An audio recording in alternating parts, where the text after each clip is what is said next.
Welcome to Amiga Ireland. I'm Irla. I'm Rob. And I'm Luke. In today's episode, Kobo Deluxe is coming to Amiga. I had to flick through some old Argos catalogues, with, specifically the computer sections, which are great. And yet another 060 card announced. We've got a lot more in store as well. And this is our May episode. How is everybody doing? Well, alright, thank you. I've been sharing time between my family, my daughter, my wife, my day job, and RetroReady.1. So, I'm pretty just a bit of exhausted. Fills your days. Yeah, those are the days. Mm-hmm. How about you, Rob? Similar story, really. Always busy. But the last few weeks now, I've spent a lot of time building up a Amiga 1200. So there's one of these, an A1200 reproduction motherboard. And so I've been building that for Alistair. And there, just last week, I got it running for the first time. So it's all finished, looking beautiful, and it's shiny white splendor.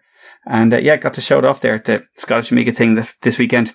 Got some interesting looks. Cool, really nice. Yeah, nice. Now it's I built it for someone else. Like I said, I built it for Alistair. I'm gonna be sad to see it go. I'm sure you'll be shedding a tear and heartbroken. Yeah. But after it couldn't go to a better home. I'm just back from Japan. I'm absolutely wrecked. I'm shattered. I'm trying to sound upbeat, but I'm so tired. It was amazing. Japan is absolutely beautiful. I didn't see a sign of anything remotely retro except for a ginormous Sega sign that was about the size of 2 stories outside an arcade that I didn't go into because, well, there was some inappropriate stuff flashing up on giant screens as well, and I had my daughter with me, so we just kept walking. Fair enough. The manga scene there goes like from one extreme to the other. There's like the kid-friendly stuff. They've got public announcements are done in manga anime style, and then you've got once it starts to get dark, you get some semi-hardcore stuff, or softcore stuff you probably call it, coming up on giant displays. Nice, really nice. Spotlessly clean, like there was nothing on the ground. And first I thought maybe chewing gum is banned here or something, but no, there was chewing gum available everywhere. So then I thought, they must clean the streets a lot. But because of the jet lag, we were up at about 4 or 5 o'clock every morning, and we were out the door before 6, and I didn't see any street cleaners anywhere. So it just seems to be a really clean country, and the people are very conscientious. They just keep it that way. They do, yeah. They take their own rubbish home, and there weren't many bins around either. I mean, it's just inexplicable. There's loads of shops, loads of corner shops where you can buy convenient food, which is also healthy food, but there's lots of, you'd quickly generate wrappers and empty bottles and stuff, but they're just not to be seen lying around anywhere. It's incredible. That's mad. Yeah. Cool. We also ended up staying in this B&B that was specifically for people's training to be samurais. It was absolutely amazing because they had all the armor, I don't know if you remember the 1989 Batman movie when Vicky Vale... Yeah, Tim Burton. Yeah. So Vicky Vale and the Knox guy, I think it is. No, the co-reporter, anyway, the two of them were looking at all the armors in this room, and Bruce Wayne walks in behind them. And actually, I thought they were made up or exaggerated for the show, but I actually saw 1 or 2 of them almost identical in this place, which was nuts. Cool. Yeah, lovely. By the way, my favorite incarnation of Batman, actually. Yeah. Oh yeah. Yeah, same here. Yeah, best Batman outfit suit as well. Batman, yeah, that's right. Suit, toys, car, and. Bat plane, if I may call it. Okay, let's move on to the news. Random Backdrops has been released on Aminet. It's by Stefano Maria Rigatin from Italy, and it gives you random backdrops on your workbench. It includes some images to get you started, and there's a detailed README included there, so you can go there and check it out. More Aminet news, a 68K port of the SDL framework. If you're not familiar with it, that's used on an awful lot of cross-platform coding stuff, and it's a framework for basically for all. It's an abstraction layer for your machine, so it covers all the graphics, sound, input and output. You know, it's basically sort of like almost like a virtual machine, but it's a library that you can use on, you know, and you compile it for different machines, different languages, and it makes porting stuff a hell of a lot easier. So there's a version for 68K AGA Amigas now, and that's quite cool because it'll let a lot of stuff be ported, but it is also going to give high overheads. So anything that needs the SDL library will need a powerful 68K. So, you know, Vampire or 060 and graphics cards would probably be helpful, but AGA anyway, and as good as 68K as you can throw at it. Yeah, it allows porting a lot of stuff a lot easier and a lot quicker. Yeah. RNO Radio is a GUI-based internet radio player program for MP3 streams. The good thing is it's been released for MorphOS, so if you like streaming and streams, and MP3 streams and streaming and the streaming, then go for it, use it. RNO Radio. Lovely. WinUA 4.2.0 has been released with bug fixes, lots of fine-tuning, new obscure hardware emulated, and some new useful features like locking aspect ratio when resizing a window display. You can download that from winuae.net. And the new 060 card has been announced. It's called TF360. The tireless Stephen Leary is just amazing in my opinion, and he's just announced another 060 cards, and there's a huge chance that a version of it will be as well for Amiga 1200, because this one, TF360, has been announced for CD32, so good times are coming, and congratulations to Stephen Leary, because he's been amazing.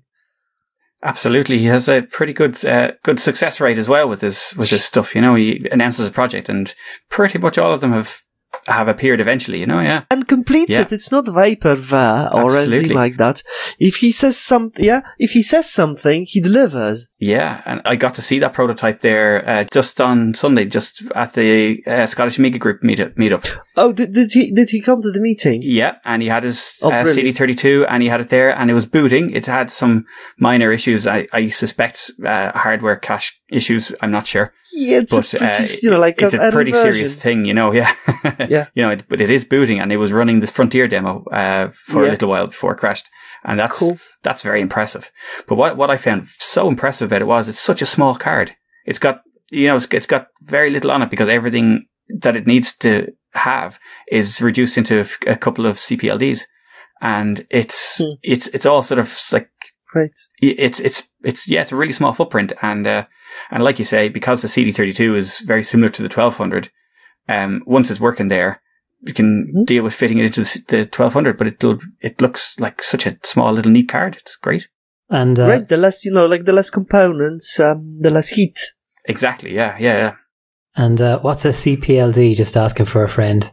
It's a complex programmable logic device. It's basically it's like an FPGA, similar to that. It's it's from the same general family of types of chips. So it's basically, you know, in the older accelerators, you might have had a lot of small chips that did your sort of bus level translation and, you know, memory management or memory control, and, you know, and a lot of sort of the interfacing stuff. And there's all maybe half a dozen different chips on an accelerator that did that. This basically takes all of that stuff and puts it into them, and they're just programmed like they're flashed like a flash ROM, basically, and then they do their job, and it makes for a very neat board. But it sort of involves half the design of the actual board itself being software, effectively. But yeah, it's a nice way of doing it. Wow. Okay, I'm very tempted, I have to say. Yeah. Well, yeah. You have to get a CD32 first.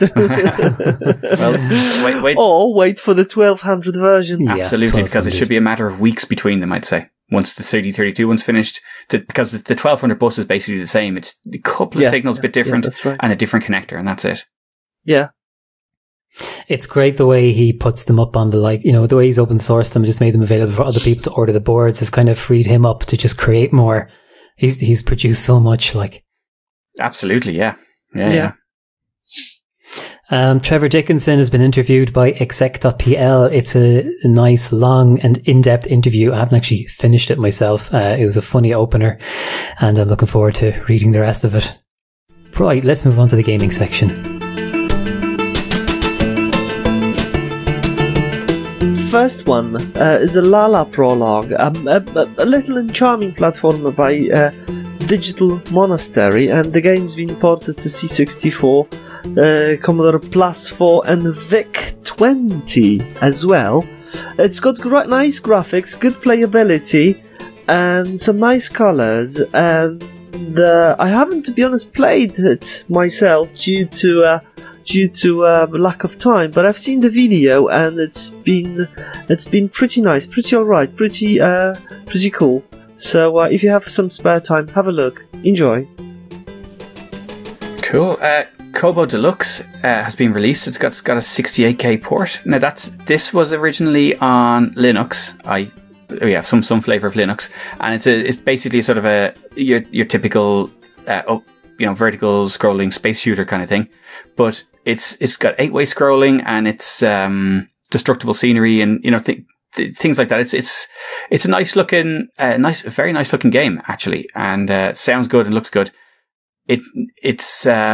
It is for 68K, but it needs a powerful system, so you probably need a graphics card and a decent CPU in there as well. So like I was saying earlier, it's probably ported with SDL, but it looks like an awesome game. And yeah, it wouldn't exist at all without SDL. So there you go. Yeah, good point about the hardware requirements. I used to play this one a lot on Ubuntu. It was one of the ones you could just install from the command line or the software center. Mm-hmm. And I was absolutely addicted to it. So I was really surprised to see it come up here in the news, actually. Yeah, there you go. Athanor 2, The Legend of the Birdmen, is a new adventure game coming to Atari ST and Amiga. It's got lovely graphics and music, going by the looks of the demo, and you can check out the full details on indieretronews.com. Yeah, this is a pretty interesting adventure game. I don't know, guys, if you remember a game of a company called Dynamics. They were later on taken over by Origin. A game called Heart of China. I don't myself, but really nice graphics. Or a game called Deja Vu as well, or Deja Vu 2. Yeah, it's like 1991 adventure game. Mm-hmm. So pretty cool, pretty alright. Right, talking about adventure games, we're gonna go even back in time. Do you remember, guys, adventure games like text games called Zork or Zork 2? Oh, yeah. Or Hitchhiker's Guides to Galaxy, or Hobbit.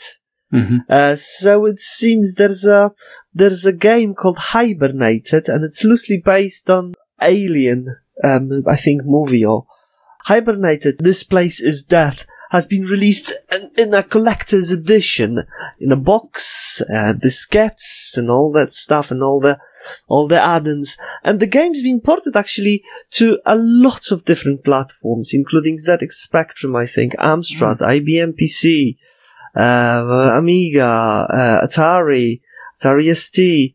So if you like, like adventure games, if you like text games where imagination plays the key, why not have a look? Little Big Planet.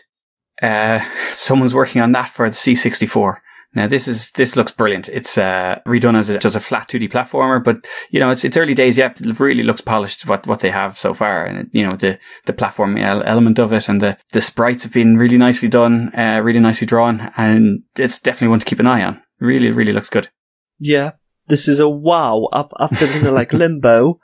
That's like a really cool and game, like indie game ported to 64, being like in production. Another game. Like mainstream game this time, like a game with a huge success. Yeah. As being ported to C64. So this is amazing. Fingers crossed. Yeah, absolutely. And The Age of Heroes, a stunning C64 game by Organism Creators, is available now as a digital download and coming soon as a physical copy. It's a high-quality Rastan-style game, is how it's described on Indie Retro News. It looks very impressive, and I'm actually tempted to buy that one myself. It looks so good. Right, and we've got another big release for C64, this time Super Mario Brothers. And it's been released. The main developer had been working on it for 7 years. And it looks really good. It utilizes all the capabilities of C64, the PAL version, the NTSC version, the C128 as well. So if you have a C128, it will run, with additional speed of 2 megahertz as well. And it utilizes the very same bug that Mayhem in Monsterland utilizes. Looks great. The music, the SID imitates the crappy Nintendo sound. Sorry. Maybe I shouldn't have said that, but, iconic. Thank you very much. Iconic Nintendo sound, because I still consider SID to be the best, like a music chip, of all 8-bit machines. The bad thing, actually, and the bad news is that, Nintendo actually blocked the game. And ordered to delete it from all servers all around the internet. So, if you've managed to download it and you have it on your hard disk, then you're lucky. If not, then you're not. You might have to ask someone to help you a bit. But anyway, it's still worth checking. Absolutely. And, I know Nintendo have to do this to sort of protect their IP and all that, but, it's not really how the internet works. It's out there. That's it. And the developer did the right thing by not saying anything about it until it was finished. See? Yeah. So then it was released and it's out there and then that's it. If he'd started doing a progress reports, it would have been shut down before it was finished and we wouldn't have it. But, now it's out there. You can find it if you want it. Thousands of people have downloaded it. So, it'll never disappear. And I got to see that again the other day. It actually really looks absolutely spot on. It's ridiculous, Really good. Really, really good. It's a pity, it got blocked by Nintendo. So, corporations. It reminds me of the Monopoly game that we played at one time, Luke. The networked workbench game. Absolutely incredible. But HB Monopoly, It's still it can be downloaded, I think, from Aminet. Oh, really? I thought it was ordered to be taken down. I thought it wasn't available anymore. It was. So let's say it was available at the time we played it. Yeah. Okay. Yeah, I don't know. I haven't checked the source. Maybe it's been, taken down. Okay. Well, yeah, maybe it's still available then. That was a lot of fun. Yeah, it was. Yeah, we connected to A1200 using Wi-Fi cards and we really enjoyed ourselves. I was in Galway in the west of Ireland and Luke was in Norwich. Yeah, you were in Norwich in UK. So that was pretty cool stuff. There's another C64 game that's been released. It's called Panzer. And as the name suggests, it's essentially, you're controlling a few tanks and it's down here on Indie Retro News as a strategy game. It's sort of a little light on the strategy, but it looks like it could be interesting to play all the same. And it's the idea is that you have a fleet of tanks and you control each one individually. And, so you choose a tank you want to command and you move around and the idea is that you have to destroy all the enemy tanks or, outflank them and it's capture the flag basically, for your fleet of tanks against the enemies. And it looks very good. And, I'll have to give it a go at some point. Skill Grid is a vertical shooter that differentiates itself enough from the others to be worth the download. It's described as an endless score attack vertical shoot 'em up for AGA Amigas developed by Retream, featuring frenetic tactical gameplay and compromising of a variety of different sub-games, boss battles and in-depth scoring mechanics. It's got a great look to it and kind of layered backgrounds that kind of really draw you into the gameplay. And as the description says there, the bosses have some very unique movements and there's some interesting formations and stuff going on. It works out at about €20. This one looks pretty, to be honest, interesting. I've never seen anything like it on Amiga. Some people say it just looks epileptic. But I can see that it's very smooth. It's a shooter and it's a new game and it's worth the effort. Right, and we've got another game for C64, work in progress again. This time it's Aliens Neoplasma. This is a port from ZX Spectrum, which was released back in, I think, in March this year. So, the guys from Hokuto Force, this is, I think, the name of the group, they've been preparing the C64 version. The game is loosely based again on Alien, I think, movie. And it looks really great. The mechanics, it's a platformer. The mechanics, the graphics, I think it's high-res graphics, high-res resolution for C64. Looks really cool. So, have a look. There's a link in the description notes. All right, let's move on to discoveries. The Ultimate Guide to Amiga PD Games, the very best shareware and public domain games for Commodore Amiga, is a book that is available at the moment on Amazon. This is by Graham Humphrey, and it's a great idea for a book, actually. I've sent a sample to my Kindle already. I'm going to have a look at that tonight. There are some real hidden gems among PD games, but I'm not familiar enough with the PD scene, actually, so I'm looking forward to this. And just in the last couple of minutes, Seamus has posted about a PD game called Giddy 2, so good timing, Seamus. That's another one I haven't heard of. That's the same Graham Humphrey that does a lot of the game reviews for Amiga Future magazine, as it happens. So he's definitely very much the right guy for the job, and very much into his games. So that's cool. I'll have to check that out. He writes games also in Blitz Basics. Yeah, so he does, great stuff, Graham, and keep up the good work. He's from Norwich as well.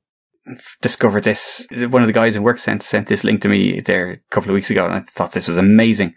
There's a website, and it has scans of like loads of catalogs and magazines, all mainstream stuff on any possible subject. Like, it's unbelievable. An unbelievable collection of stuff. But what I found particularly interesting was they have all the Argos catalogs, like all of them, from like whenever, I don't know, it goes back to 70s or something like that anyway, or 80s.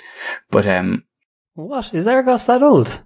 Apparently so, yeah. Yeah, see, the thing is, we might have missed out on it a bit in Ireland, but, it is probably a lot older in the UK. Wow, that's cool. What I found particularly fascinating was the computer section. You know, that's the first thing I went and looked at was, you know, around the 1993 autumn winter issue has the Amiga 600 and the Amiga 1200 in it. And this is a famous one because it has the Amiga 1200 listed as 1 megabyte of RAM, because Commodore marketing initially said it would be 1 megabyte machine with expandable to 2. And then eventually released it as 2. So it's actually listed there, full price for a 1 megabyte machine, but, you know, of course came with 2. But, yeah, it's there. And, I think there's the Acorn A3000 was there as well. And, yeah, the Atari ST. And if you go back, you know, through the issues, you see the computer's changing. You go back to the C64 and all the accessories and the tape decks and all the games and everything. It was fantastic to look at. They also have the, PCs of the year as well. And it's interesting to get the comparison, you know, as you have a PC that's admittedly a little bit more powerful and has a hard disk in it, but it's like, you know, triple the price of the Amiga on the page opposite. You kind of think, wow. Wow, indeed. That's it, you know, and it's still, you know, not a spectacular machine, and probably, you know, you'd be lucky if you had mouse and Windows with it. But, yeah, them were the days. Still had the lead, even though the PC was there. It's kind of, yeah.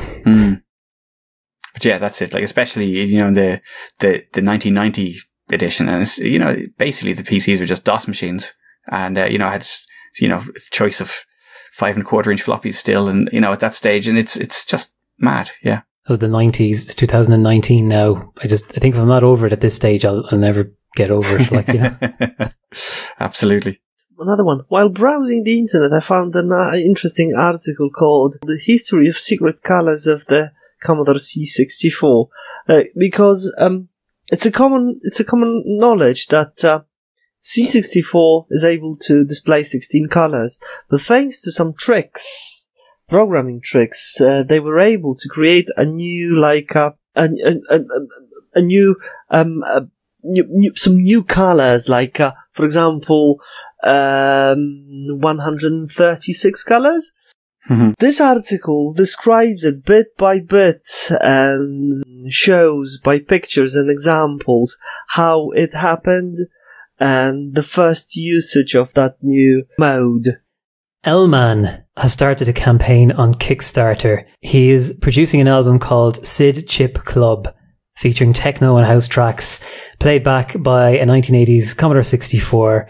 All the tracks will be recorded from a real Commodore 64 with the 8580 sound chip, and the result will be pressed to vinyl. So we've got the link here. It's on Kickstarter. You can go there to support the project and hear a sample of what he's up to. That's awesome. Absolutely. And Elman is one of the best musicians if it comes to C64. There's a nice article on that's linked to on amiganews.ie, and it's about using a Linux box, so any old PC or a Raspberry Pi or whatever, as an SSL proxy. So this gets around the whole, there's there are a lot of issues with SSL on the Amiga and, secure connections. And while, there are fixes in place and there are updated AMI SSL packages, some software still has problems, and generally the overheads are kind of, on such a, especially on a low end Amiga, are a significant portion of what it can do. So it slows down everything for, little real benefit in real terms. So this is a really nice idea that someone set up, and it essentially using Linux to do the hard lifting of the SSL connection, and then, passes on an unencrypted connection just to the Amiga. And it's a nice solution. Well, I found a YouTube channel based in Ireland that has been reviewing Amiga games, so that was a nice surprise. Cruachan Keith is the channel name, and Keith runs the channel there. One of his videos, called Top 10 Amiga Games of All Time, I think, has 180,000 views on it. He's also a member of the Irish folk metal band Cruachan, which are actually quite good if you're into metal. And his channel covers gaming on Amiga and other platforms as well.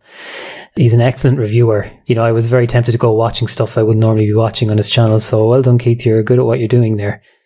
And the link to Keith's YouTube channel is in our show notes if you can't find it yourself. But if you search for Top 10 Amiga Games, you will find it there. Right, let's move on to events. I'm just going to say one word: Revision 2019. Some people just exclaim and underline the fact that it was actually the best revision ever if it comes to Amiga productions, and we had a magnitude of demos, 12 demos, guys, 12 demos in main category. It was just absolutely amazing, and some groups just came back in groups like TBL, Lemon, Epidrena, Unique, Capsule. The guys that were silent for many years, and they are back. And the quality of the demos, absolutely, the intros itself is just absolutely ridiculous, to be honest. I don't know if you've seen the first place by the TBL. It's just amazing. It's just remarkable. So if you like computer art, demo scene, great music, have a look on poet.net. Just enjoy, because there is a magnitude of demos and intros over there. Oh, nice. Absolutely. This year is especially a high standard, like you were saying. It's phenomenal. We've downloaded a few of them to show at the Scottish group meetup there the other week. So I should say thanks to Paul, because he brought along a pair of Mission floor standing speakers and an amp. And that really made those demos come alive, I can tell you. Yeah. But we had them. We brought along a 500 specially for it, because the winning one, the Eon, it's phenomenal, but it hits the hardware so hard that it only works on a 500, or it only works on an OCS Amiga, and it gets glitchy a bit on other setups. So it's phenomenal, and the sound is amazing, and and it has a story to it. It's really a phenomenal piece of work. Yeah. But it's OCS, and same as second demo by Lemon and Deadliners and Oxygen. It's just absolutely amazing as well. Oh yeah, no, the standard was fantastic. Yeah. Yeah. Yeah, I don't want to watch it on YouTube, to be honest, because due to lack of time and not having like my A500 connected, I just can't watch it. But I've read in the comments on Poet.net that they will, at some point, they will actually release a version for rather Amiga computers, and it will run from a click from Workbench as well. Absolutely, yeah. So I'm looking forward to that. That's going to be a classic for many meetups to come. Oh, definitely. Okay, so the SWAS World Cup has been announced, and this year it's going to be in Fulda in Germany, and that's going to take place from the 27th to the 28th of July. So if you're interested in seeing that, it's like it's a sort of a massive event, and you get people coming from all over the world to play Sensible Soccer on the Amiga and on the PC. sensiblesoccer.de, and I'm not sure if there are tickets still available, but if that's your thing, then get on it. And actually, on the subject of Sensible Soccer, Robert Magro is coming to Amiga Ireland in January coming, specifically to play Sensible Soccer and enter the competition. This guy means business. Oh. And the interview is available with him on Segzone, CEGZONE.com. So that was posted in the Facebook group. And this Friday, May the 3rd, retro gaming at the at the Computer and Communications Museum of Ireland in Galway. We're going to have the Amigas and the Commodore 64s set up. So if you want to bring a joystick or use one of ours, just come along. Very good. Let's go to Ask Amiga. Okay. So there was a question that I saw there earlier on Retro Computing Stack Exchange, and it was about the Amiga kickstarts, and someone was asking whether any kickstarts took advantage of higher CPUs. So the 68020 or 03040. To my knowledge, no. Basically, the mainstream kickstarts anyway, they were all plain 68K code. So, and basically the idea being there that they'll run on anything pretty much. So, so you can always upgrade the older machines. The support for higher processors came basically from either 68K specific libraries or replacement modules like data types and things like that can be CPU specific. But, even things like FPU support, officially on the system is through a set of libraries. And so if you program it by the book, you get automatic FPU support. And if not, you get sort of FPU emulation. So, and that keeps everything nice and neat and means that you don't get crashes and stuff like that. In reality, you get a bit more speed by compiling directly for the FPU because you cut the library overheads out. And so that's why a lot of programs come in FPU versions that do crash if you run them without an FPU. Yes, that's to get the extra few percent out of the chip. But, the design of the system is quite flexible and quite an elegant solution. No kickstarts need a faster CPU. I think there may be a 3000 specific thing that was, because I had a special kind of super kickstart setup using, or at least the early 3000s anyway, using a version that was unreleased on anything else. But, basically, it kickstarts up to 3.1 and then 3.1.4 are all 68K only. Now, there are OS 3.5 and 3.9, both need a 68020, but they're essentially software. So they load and they replace the kickstart modules in RAM. So you could say that they need it, but technically from cold start, the kickstart is 3.1 for them. So it only needs a 68,000. Nice. Thanks, Rob. Yeah, not a question that ever actually crossed my mind. Like it is designed so that you can always upgrade the machine. So even an Amiga 500, you can stick a Kickstart 3.1 chip in it and it'll just work.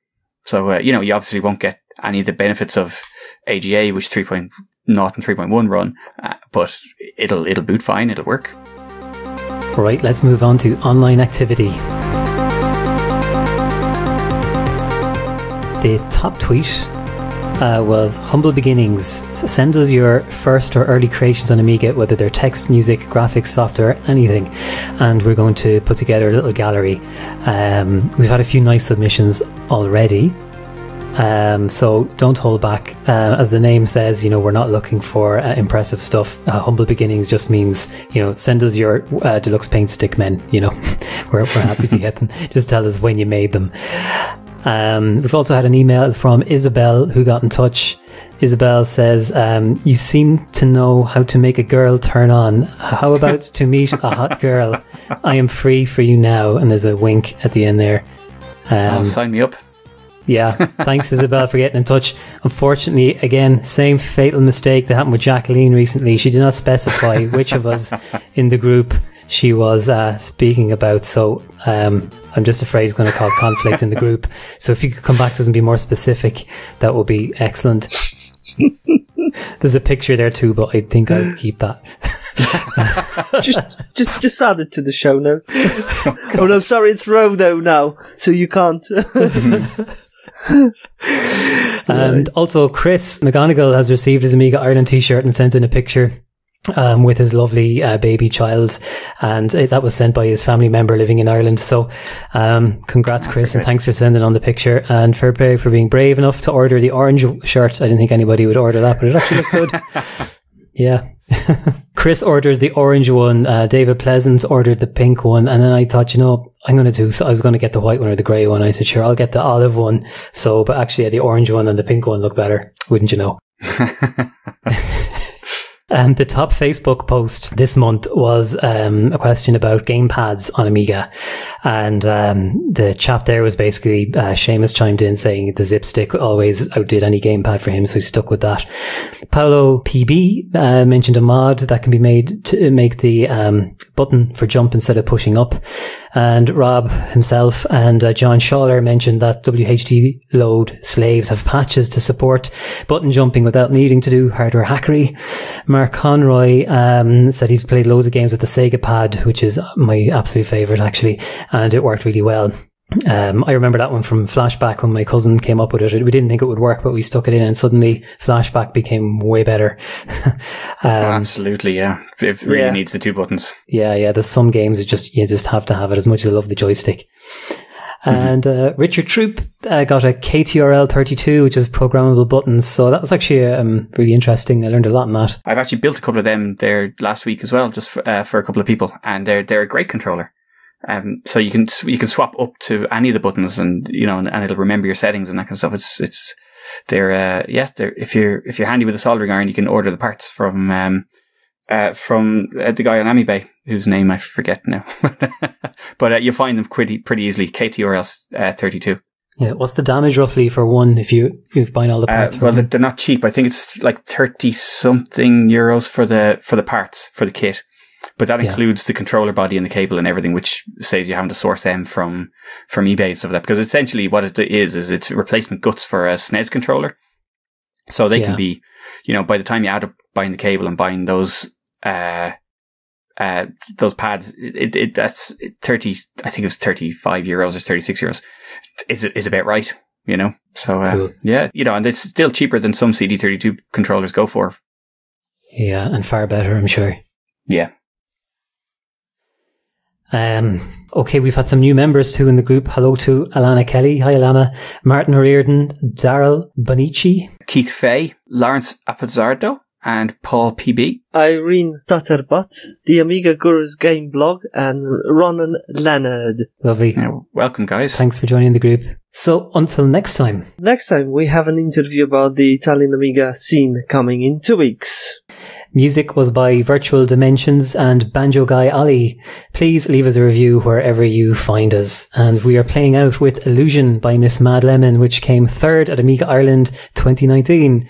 Bye for now. Bye-bye. Bye-bye.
Welcome to Amiga Ireland. Oh, sorry. Just realised I had off my headphones.